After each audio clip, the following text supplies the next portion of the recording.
Bonjour à tous, on va découvrir ensemble la thèse de Schopenhauer qui affirme que désirer, c'est souffrir. Alors c'est une thèse qui est contre-intuitive puisqu'elle s'oppose à l'idée qu'on se fait du bonheur, qu'on associe toujours en fait avec le désir, et puis elle s'oppose aussi à la société de consommation dans laquelle nous vivons, qui nous invite à satisfaire nos désirs pour être heureux. Grosso modo, consommer, ce serait être heureux. Plus vous êtes riche, plus vous consommerez, et plus vous consommerez, plus vous serez heureux. Alléluia, c'est l'American Dream. Alors évidemment, personne ne peut souscrire à une vision aussi simpliste du bonheur, mais pour vraiment comprendre pourquoi le désir ne rime pas toujours avec bonheur, il faut se demander déjà pourquoi on désire. Pourquoi désirons-nous? Alors c'est vrai, spontanément, on pense bien qu'on désire quelque chose parce que ça va nous rendre heureux. On voit un petit peu le désir comme une espèce de schéma très simple avec un sujet désirant qui est attiré par un objet désirable. On n'est pas obligé d'ailleurs d'être macho pour ça, mais il se trouverait que l'objet désirable, attirerait l'attention du sujet désirant et éveillerait en fait chez lui le désir. Ce serait la cause du désir. Donc la cause du désir, d'une certaine façon, elle serait dans l'avenir, dans l'idée qu'on se ferait du bonheur à avoir cette chose.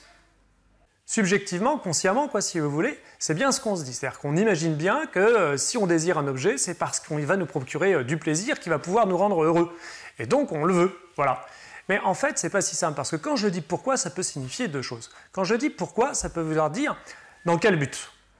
C'est-à-dire que là, on va se situer évidemment dans l'avenir. Mais ça veut dire aussi pour quelle raison, pour quelle cause. Et là, du coup, on se situe en fait dans le passé. Si vous dites par exemple que vous voulez, laver la vaisselle parce que vous voulez qu'elle soit propre, vous vous situez dans l'avenir, mais en même temps, c'est surtout parce qu'elle est sale. Et là, on se situe dans le passé. Donc il y a bien une cause et un but pour chaque pourquoi. Alors si on applique cette distinction à notre question, pourquoi désirons-nous? On peut dire qu'on désire pour être heureux. Là, on se situe évidemment vers le but, donc du côté de l'avenir. Mais en réalité, dit Schopenhauer, si vous désirez, c'est bien parce que vous êtes malheureux. Et là, c'est la cause du désir. Non pas son but, mais la cause. Et cette cause, c'est une réalité. Vous souffrez, donc vous désirez. Et vous pensez que l'objet désirable va vous procurer du bonheur. Mais c'est qu'une hypothèse. Et pour Schopenhauer, c'est même une illusion. Si Schopenhauer affirme que tout désir est causé par la souffrance, c'est parce qu'au départ de tout désir, il y a un manque. C'est-à-dire que si jamais vous voulez être grand, c'est parce que justement vous êtes petit et que vous en souffrez. De la même façon, si vous voulez être une femme alors que vous êtes un homme, c'est parce que vous souffrez de votre identité sexuelle. Donc tout désir, il provient d'un manque. Je désire ce que je n'ai pas et ce dont l'absence me fait souffrir. Parce qu'évidemment, moi je n'ai pas le coronavirus, mais je n'ai pas envie de l'avoir parce que je n'imagine pas que ça va me rendre heureux. Au contraire, si jamais vous êtes parfaitement heureux, vous ne désirez rien d'autre. Être parfaitement heureux, ça veut dire être entièrement satisfait, vous voyez, un petit peu comme Balou, vous êtes là, vous avez tout ce qu'il vous faut, donc vous ne cherchez pas à avoir autre chose. Vous êtes parfaitement et pleinement heureux, donc vous ne désirez plus. Tout vouloir procède d'un besoin, c'est-à-dire d'une privation, c'est-à-dire d'une souffrance. Schopenhauer, le monde comme volonté et comme représentation.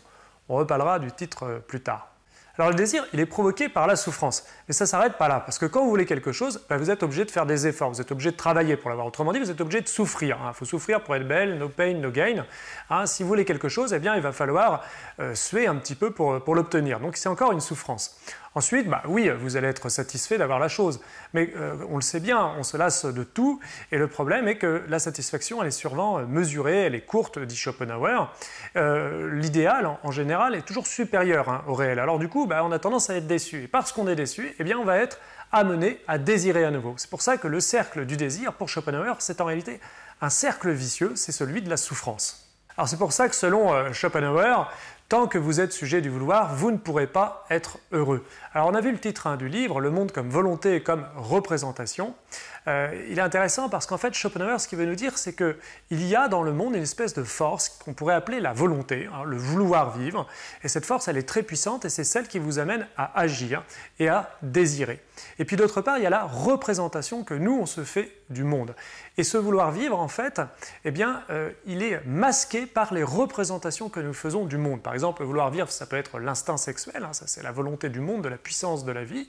Et nous, évidemment, on se le représente sous les formes de l'érotisme, sous les formes de l'amour. Et Schopenhauer, il pense que tout ça, et toutes ces représentations qu'on se fait, elles sont des illusions. Et c'est pour ça que le désir, en fait, il vous entraîne dans l'illusion et il vous asservit au vouloir vivre. Vous êtes dépendant du vouloir vivre. C'est pour ça que la seule façon de s'en séparer, ce serait pour lui, tout simplement, de cesser de désirer. Alors ça va pas être facile pour nous tous parce qu'effectivement le désir il est très puissant hein, et on n'a pas tous la volonté de devenir des moines bouddhistes.